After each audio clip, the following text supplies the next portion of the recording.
How's it going? Right, here we are live from the Mont Theatre in Weert, and RHYS is going to give us a rig rundown. So come on, RHYS, tell us what it's all about. Come on over to my office.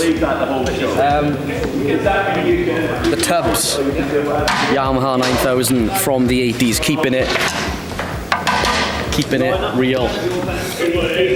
Made in Japan, baby. Got a copy of the serial number now. Put it on eBay. I don't think my endorsement dream symbols sort me out with these bad boys. Check them out. Unbelievable symbols. Handmade in Turkey. Beast. I don't really know what else. So what are we running on the on the hardware front then? You know, pedals and stands. What are we on? DW9000s for hi-hat and bass drum. All Yamaha hardware throughout. Cymbal stands, apart from the hi-hat stand, basically. But yeah, Yamaha vintage maple snare drum, and backup is a Craviotto limited edition maple solid shell beast. I'm actually using a Mapex stool this talk. Good friend of mine bought this for me, so I've kind of looks comfortable. I've got to use it basically, or my mate will tell me off. Ergonomically optimised for your posterior. Yes, no doubt.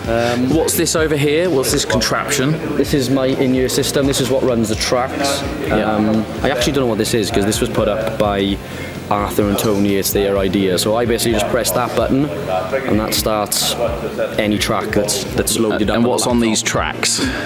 What do you mean? What's on the track? Not much. Click track, maybe a little bit of synth, but there's not a whole lot. We try to keep it as live as possible, so you know, Ben, to be fair, is covering a lot on the old keys, aren't you, boy? Yeah, there's not a lot on track, to be fair. I was quite surprised when I actually heard the track. You know, we can cut the track and it still sounds exactly like the original, which is, in my opinion, one of the most impressive things about this band. So as you're a drummer and you make one hell of a noise, how do you hear what everybody else is doing? Talk us through your monitoring setup. I'm using ACS custom moles. These bad boys are unbelievable. The isolation you get is just insane. I could literally chuck these in and I can't hear my kit. You can hardly hear my kit. The isolation's unbelievable. So it doesn't matter what room you're playing in. Your in-ear sound doesn't change every night. So you know, you don't get any bleed from the room, which is massively helpful for just being on form every night. Mixing wise, I just have a little 2-channel mixing desk. I have my mix coming down one channel and purely just click down the other channel, so I can control as much click as I want, really. It's really good actually to have a little mixer though, because you can control your EQ and your low end. So say if I'm lacking a little bit of kick drum, just whack the low end up a little bit. But it's kind of become a little nice little setup for me, that, and I'm used to it, so I'll probably use that for the rest of my day. Thank you, Bill. So what's this nifty little gadget we've got there then, RHYS? This thing's called a drum dial. I've had it since I was about 10, to be fair, so it's taken a little bit of a hammering.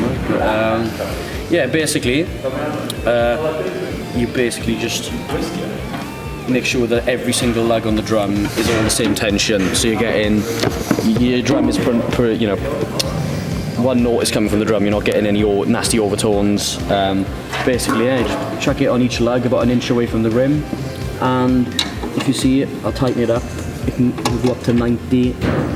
If you just make sure that every single one is at 90,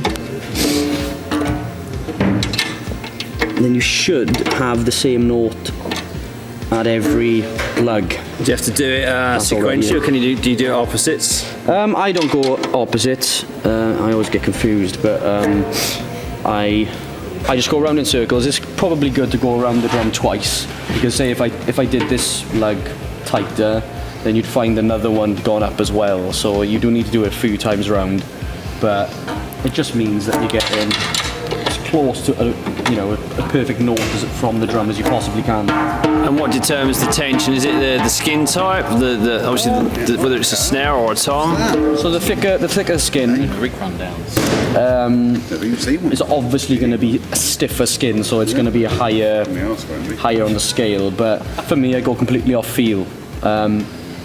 I quite like my snares tuned mid. I don't like them too tight, I don't like them too loose, I like them mid. So usually 85 to 90 is a good range. So could another drummer perhaps have a different tension? Oh, 100%. You know, you get metal drummers who'll probably crank the skin to 100. Yeah, for me though, every single leg is the same note. Can you do that every gig? I do it every couple of gigs. Just from hitting them and putting them in the van and stuff. Different temperature changes. The skin will change slightly, like, but And humidity? humidity will as well. But yeah, I kind of just do a little, mainly the snare I'll always do. Toms I'll do every 2 gigs or something. Yeah. Stick-wise, what are you using? Stick-wise, I'm using Vic Firth 2B wood tip. I've actually gone a little bit heavier with the sticks recently.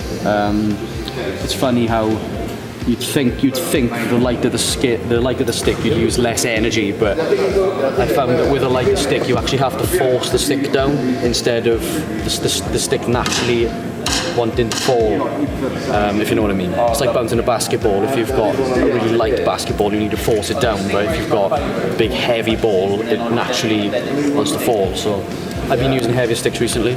That's just my mate Derry got me into that. Nice one, Derry boy. Yeah. Just ready for your stick endorsement down, are you?